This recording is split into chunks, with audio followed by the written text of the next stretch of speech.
Bitcoin reached new highs in 2024, hitting the $100,000 mark in mid-December. It's since pulled back from its highs. BlackRock's Bitcoin ETF saw record outflows on Thursday. So what's ahead, for Bitcoin and crypto in the year to come? We've got Andy Baehr, who is the CoinDesk Indices Managing Director, joining us in studio. Great to see you. Happy New Year to you. Happy New Year. All right, so coming off of an all-time high that we saw set in 2024, at the very end here, what lies ahead for crypto? What's going to be the major, dare I say, catalyst that really takes this market by storm? Let's remember how 2024 was a blockbuster year. We got so much done. The ETFs, the interest rate cycle beginning to halving happened, and then the election. So, but all that performance came in two clumps. In the first quarter, we had the ETF mania, and that drove performance. We had a really slow summer. And then we had between September 18th and December 18th, between the two Fed meetings, that's when everything returned. The election was during that period. So the first thing that, looking ahead, performance like that's going to come in clumps again, right? Crypto tends to move in these kind of momentum cycles. And so we have to be patient during the quiet times. We have to get excited. So for most investors, you have to think really long term. But let's just remember there's going to be some great periods and there's going to be some quiet periods coming ahead. We just have to be prepared for that.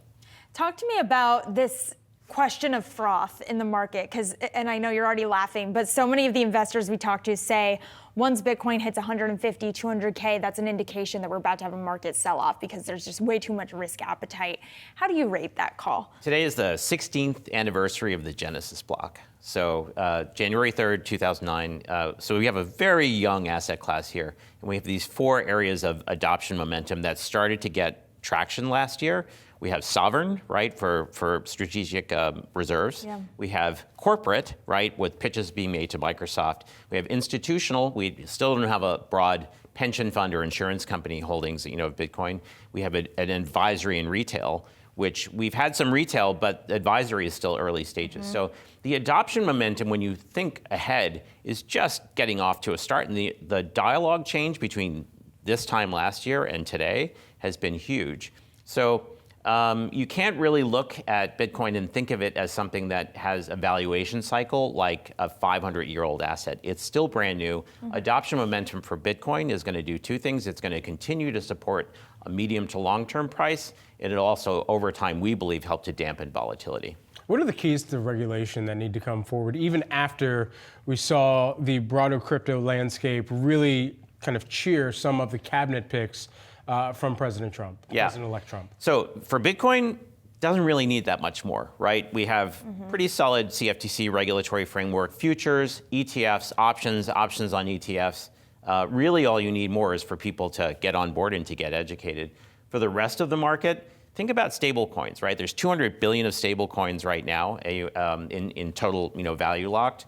Some are predicting that might double this year. Isn't that a net knock, though, to Bitcoin, to Ethereum, if it's stable coins that get more of the regulation? Where do those stable coins trade? They need a blockchain, right? Tether, Circle, they're not blockchains. They're tokens that sit on Ethereum. They may sit on Solana. They need blockchains, right? One of the reasons we think we saw Ethereum rise so much after the election is the use cases are going to come in. If stablecoin legislation gets passed this year, which many think it will, those stablecoins have to trade and settle somewhere. So this is the beginning of the kind of smart contract platform rally. Now, many people think a lot of that's going to remain on Ethereum, and that's a safe place to be. But there's a bunch of layer ones, right? And so investors aren't really sure. Solana was really popular over the past couple of years for ETFs and for meme coins.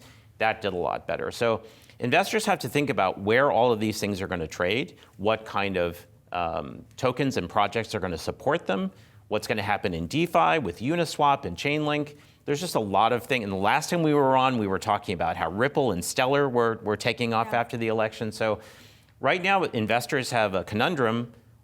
I'm sure you're getting the same questions I was getting over the holidays. What crypto should I buy? Everybody. Right? Everybody. Not just Bitcoin anymore. People should, look into Bitcoin and have it as a macro asset.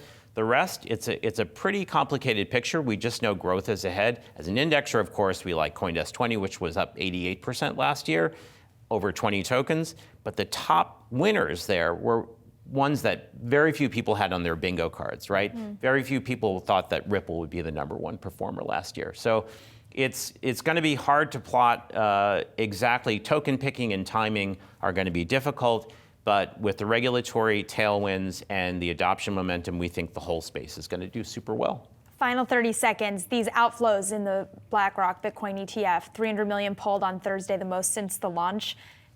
Much ado about nothing? Well, I don't know. It's hard to tell. There's a lot of these are very big and very liquid ETFs. So I think inflows and outflows are easy to look at. Might have been tax related. Might have been profit taking in the beginning of January.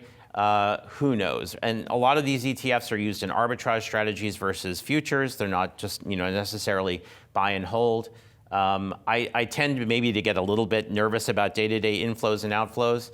Our trend indicators are neutral for Bitcoin and Ether right now, but we're just not in one of these big rally periods, right? We're kind of taking a break since December 18th.